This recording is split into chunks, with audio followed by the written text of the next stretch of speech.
Bonsoir à tous, la famille olympique de Marseille, c'est Franky Foot, j'espère que vous allez bien. On se retrouve ce soir pour une petite vidéo JT Actu OM, voilà comme d'habitude. On va parler un peu des actualités du club, etc. On a quand même pas mal de choses à voir ensemble. Donc je vais essayer d'être rapide, mais bon, je fais le plus vite possible. Voilà les gars. En tout cas, je tenais à vous remercier encore une fois du soutien que vous m'apportez. N'hésitez pas à vous abonner aussi à ma chaîne YouTube si vous aimez mon contenu. Je crois qu'il manque une vingtaine d'abonnés. On atteint les 10 000, donc franchement ça serait énorme de votre part si vous faites ça. En tout cas, merci beaucoup. Voilà. Je vais faire une dédicace à Fada. Voilà, en commentaire, chaque fois il me demande, ça fait un petit moment. Après je sais les gars, il y a beaucoup de gens qui me demandent et tout. Quand je peux, je fais, voilà. Quand je peux faire des dédicaces, je le fais.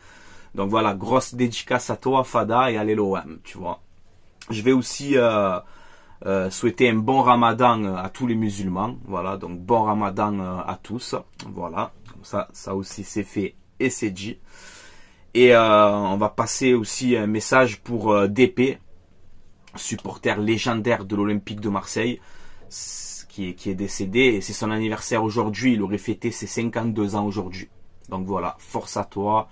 Repose en paix et tu seras à jamais gravé dans tous les cœurs des Marseillais. Voilà. Allez les gars, on enchaîne ce petit JT. Regardez la tête de Vitinha qui était présent pour OM Nantes en tribune. Mais bon, il avait l'air un peu fatigué le Vitinha, tu vois. Et il a marqué avec le Genoa, son premier but aussi. Mais voilà, il était là, comme ça, il s'endormait. Voilà. Mais bon, c'est bien, il vient au stade, il vient voir le match. J'ai trouvé ça bien de sa part, voilà. Ensuite, on a Marcelino, Guardiola. Il a gagné au Betis 3-2, voyez. Il a gagné 3-2 au Betis, Guardiola, j'allais dire, Marcelino. Donc voilà, attention, hein, Villarreal qui gagne au Betis. Attention pour jeudi, bon, logiquement, 4-0 à l'aller, je pense que ça devrait le faire. Mais il faut rester concentré et sérieux pour passer ce tour et aller en quart de finale de cette Europa League, voilà. Mais c'est juste pour vous dire que Villarreal a battu le Betis. Voilà. Ensuite, on a un petit clash vite fait entre Faris Moumbagna et Daniel Riolo, journaliste de RMC. Alors Riolo, il nous dit bon, que Faris Moumbagna aurait fait une story avec une musique de rap où ça insulte un peu les mamans, tu vois. Et c'était un message en gros, soi-disant pour Daniel Riolo. Voilà. Alors Riolo, il a dit... le mec insulte mes parents à travers une chanson. Alors j'attends des excuses de Moumbagna. Sinon j'en parlerai au club. Alors je vais répondre à ça.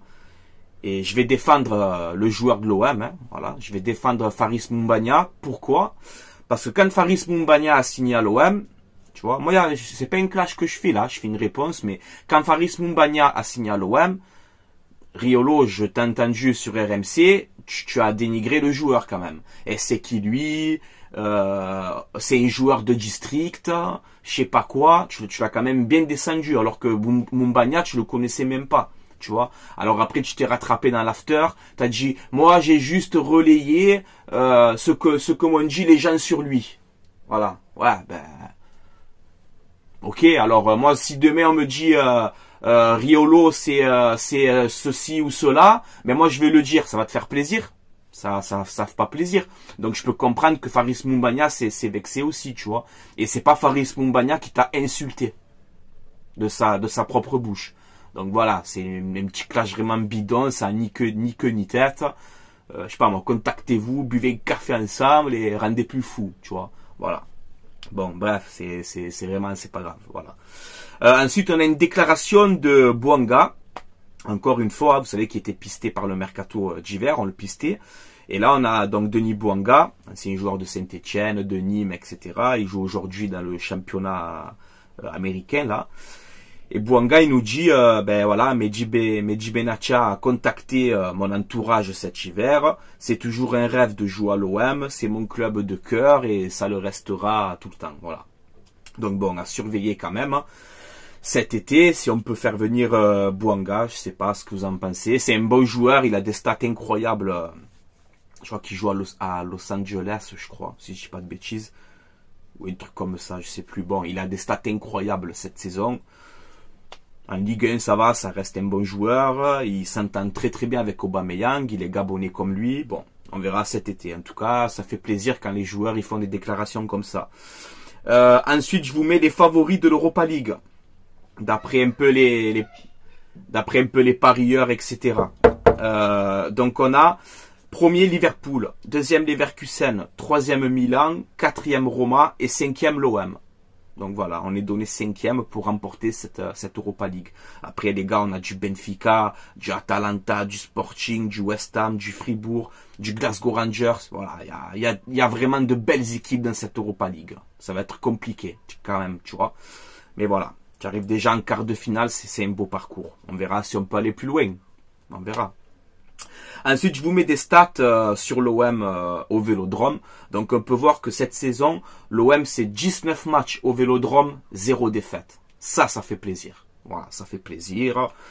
Le stade, il est rempli tout le temps à guichet fermé. Les supporters sont toujours présents. Et je trouve que voilà, c'est bien que 19 matchs, 0 défaite. Franchement, c'est une grosse performance. Ça faisait longtemps que ça s'était pas arrivé, ça, des stats comme ça. Et on peut voir que dans le top 5 des championnats européens, on a 5 équipes toujours invaincues à domicile. Donc l'OM, Manchester City, Liverpool, Leverkusen et le Real Madrid. Et comme par hasard, dans ce top 5, tu as quand même 2 équipes que tu peux affronter en Europa League. Leverkusen et Liverpool. Tu vois, c'est des équipes qui n'ont jamais perdu chez eux. Donc on fait partie quand même de ce classement. C'est quand même pas mal. Ensuite, Aubameyang, qui fait malgré tout une saison incroyable. Et je trouve qu'on n'en parle pas assez, tu vois. Donc moi, je vais en parler dans cette vidéo. Regardez Aubameyang. Sa forme actuelle, ses 6 derniers matchs, c'est je crois 8 ou 9 buts. Hein, ces 6 derniers matchs. Donc il est en pleine forme. Aubameyang, voilà. Et heureusement que tu l'as dans ton effectif, tu vois. Il est incroyable. Il fait une saison quand même peut-être à la Didier Drogba, tu vois. Peut-être à la Didier, là. Pourquoi je te dis ça? Didier Drogba, saison 2003-2004, une saison extraordinaire, une saison qui m'a marqué par le parcours notamment européen de l'Olympique de Marseille, où tu perds en finale de Coupe UEFA contre Valence, où tu élimines Liverpool, tu élimines l'Inter, tu élimines Newcastle. Bon bref, c'était incroyable ce parcours. Et Drogba, une saison à l'OM, 33 buts, toutes compétitions confondues. Voilà. Et Aubameyang, c'est 23 buts. Aubameyang, c'est 23 buts pour l'instant. Cette saison, il reste, je crois, 10 matchs de championnat, plus encore peut-être le parcours en Europa League. Les gars, il est en train de faire une saison à la Didier Drogba. On ne se rend pas compte, en vérité. Voilà. Est-ce que Aubameyang va rentrer dans la légende de l'OM? C'est possible. Parce que regarde Drogba, il est resté une saison, et moi je le dis aujourd'hui, de ma génération et de tout ce que tu veux, pour moi Drogba est une légende de l'Olympique de Marseille. Il est resté qu'une saison. Avec Drogba, on finit 7e en championnat, mais on fait ce parcours incroyable en Coupe d'Europe où Drogba, il fait une saison, je te dis, avec 33 buts dans la saison, toute compétition confondue. Donc Aubameyang, les gars, si on finit 4e ou 5e de Ligue 1 et on perd par exemple en finale d'Europa League et que Aubameyang il te met une trentaine de buts, ben pour moi il fera partie des légendes. Oui, voilà, moi je le dis. Et j'aurais jamais cru dire ça, mais c'est mérité. Franchement, c'est mérité. Donc continue comme ça Aubameyang. Est-ce que tu vas dépasser Didier Drogba? On en reparlera en fin de saison, mais si tu continues comme ça, tu peux le faire. Voilà. Ensuite, donc je vous mets les classements des buteurs de l'Olympique de Marseille. Donc on va dire les plus récents, tu vois. Donc Didier Drogba, saison 2003-2004, c'était 33 buts, toutes compétitions confondues. Deuxième, Florian Thauvin, en 2018, avec 26 buts. Troisième, Mamadou Niang, la saison 2007-2008, où il te met 23 buts. Quatrième, Gignac, saison 2014-2015, époque Bielsa, où il te met 23 buts, toutes compétitions confondues. Et là, dans ce classement, ils mettent Aubameyang 21 buts, mais non, tu rajoutes le doublé contre Nantes, ça fait 23. Donc Aubameyang, en gros, il est 5e de ce classement-là. Voilà, donc il manque 10 buts à Aubameyang pour finir à égalité avec Drogba. Voilà, donc c'est incroyable. Ensuite, je vous mets ces stats aussi pour la Ligue 1, ce qu'il nous reste à faire. Donc, il reste 9 journées. C'est ça, ouais, 9 journées, me semble. 9 journées. 27 points à prendre. Tu vois, donc on a encore des points à aller chercher, même si tu vas jouer Rennes, Paris, Lille, Nice, ce que tu veux, on doit prendre des points. On doit prendre des points. Et l'objectif, ben, c'est la qualification en Ligue des Champions. Ou la 4e place, tu qualifies pour les barrages, ou peut-être la 3e, ou voire la 2e. On ne sait pas finalement. Ça peut aller très très vite, les gars. Je vais vous expliquer pourquoi après. Je vous mets vite cette actu là. Jean-Louis Gasset à l'Olympique de Marseille, c'est 5 matchs, 5 victoires, 18 buts marqués, 3 buts marqués. Donc c'est autant que Gattuso en plus de 15 matchs. Donc c'est incroyable. Et si Jean-Louis Gasset et l'Olympique de Marseille gagnent jeudi contre Villarreal, ça va faire 6 matchs, 6 victoires. Ça sera une première dans l'histoire de l'OM. Voilà. Donc il peut rentrer, même Gasset peut rentrer dans la légende. C'est incroyable. Et je vous mets donc le classement. Regardez le classement. Aujourd'hui, on est 7e avec 39 points. Tu vois, Brest, ils sont 2e avec 46 points. Donc tu as 7 points de la 2e place. Ça fait un peu beaucoup. Mais quand il y a à peu près 5-6 semaines en arrière, tu étais à 12 points de Nice, et qu'aujourd'hui, tu es à 1 point, tout est possible. Tu vois, tant que mathématiquement c'est possible, on y croit, il faut y croire. Parce qu'on est l'Olympique de Marseille, on doit rester ambitieux. Comme on doit rester ambitieux pour cette Europa League, comme on doit rester ambitieux pour remonter au classement. Voilà, parce qu'on est l'OM, on doit rester ambitieux. Donc tu vois, aujourd'hui tu as 1 point de Nice, tu as 3 points de la 4e place, tu es à 6 points, tu es à 6 points de la 3e place. C'est Monaco qui est 3e.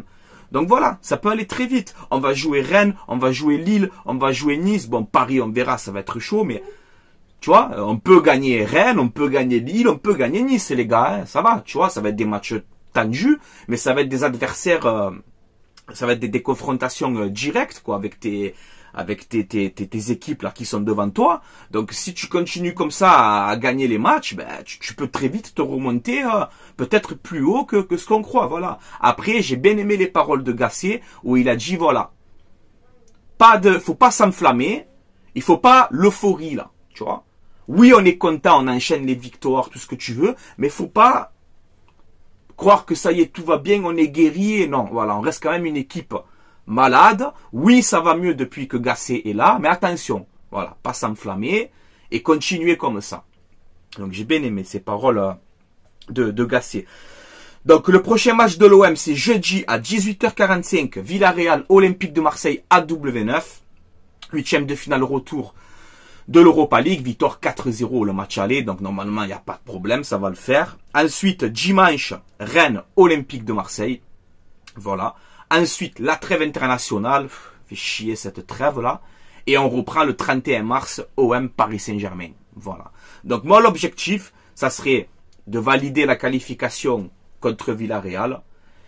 Et dimanche, Rennes-OM, si tu arrives à gagner, bon, tant mieux, hein. Mais à Rennes, ça va être quand même compliqué, mais on peut gagner.